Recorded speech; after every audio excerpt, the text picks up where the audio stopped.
Sveiki, bičiuliai. Noriu jums papasakoti vieną tokią istoriją. Čia praeitais metais gal važiavau su mašina kažkur, neatsimenu kur, ir radau vieną varną nudaužtą ant kelio. Tai buvo kovukas, kovas, jaunas. Ir, aš jį parsivežiau namo. Bandžiau prižiūrėti, ten dariau jam masažus visokius, nes jis negalėjo nei stovėti, nei vaikščioti, tik plasnavo spardais. Tai bandžiau aš ten jį atgaivinti gal kokį mėnesį laiko su viršum. Masažus darydavau, kojas ten judindavau, visokias viską, kad jisai, po biškį atsigavinėjo. Bet atėjo laikotarpis, kad reikėjo mums išvažiuoti atostogų ir neturėjau paprasčiausiai kur jo palikti. Tai teko išvežti į gyvūnų ten kažkokį tai priežiūros centrą, toli čia nuo mūsų kažkur 100 km gal. Ir ten ką pasakė, tipo neišgyvens, tai greičiausiai jį paėmė ten ir užmigdė. Kas aišku man labai nepatiko, aš būčiau ten toliau bandęs su juo žaistis, bandyti, nes aš mačiau, kad jisai paprasčiausiai atsigavinėjo, kad jisai tikrai galėjo išgyventi, o ten matomai su juo tingėjo terštis. Tai buvo taip gaila, kad išvažiavau atostogų ir reikėjo jį paprasčiausiai palikti. O kodėl aš apie tai dabar kalbu?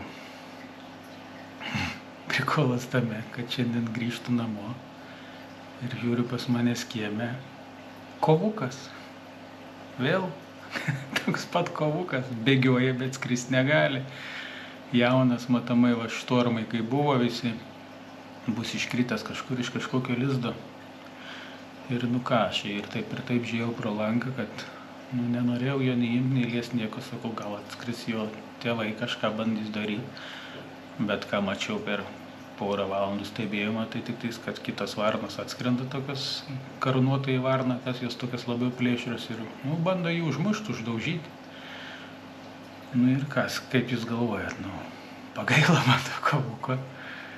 Tai aš jį paėmiau, biškutį pamaitinau ir parsinešiau namo. Tai noriu jūsų paklausti, gal kas nors susidūrė esat. Neatrodo, kad jam būtų kažkas sulūžę ir kažką, nenoriu aš jo labai stresą varyti, ten daug jo čiupinėti. Valgyt valgė, vaikščiot vaikšto, skraidyt neskraido. Tai jeigu kas turit kokių patarimų, kaip aš galėčiau jam padėti, kaip jo pasirūpinti, prašau parašykite komentarus ir būtų labai malonu išgirsti. Dabar galiu pabandyti jums jį parodyti atsargiai. Stengsiuos labai negąsdintis, dabar kamputį sėdi, aš ten jam paukščiukų lesalą pridėjau, aišku, žinau, kad jie valgo visokius vabalus, kirminus ir taip toliau, bet ką dar šiuo metu turėjau, tai būtent žvirbliukam pirktą lesalą. Mūsų kovukas, matosi, biškutį baidosi mažylis. Jis ten tarp gėlės. Nenoriu labai jo gąsdinti, jisai tamsus, tai nežinau, ir per kamerą matosi. Bet gal matosi. Žiūri, stebi, nešukauja, nieko netriukšmauja. Ir taip gyvena. Pakol kas. Bandysim pasirūpinti juo. Taip, kad laukiu jūsų patarimų.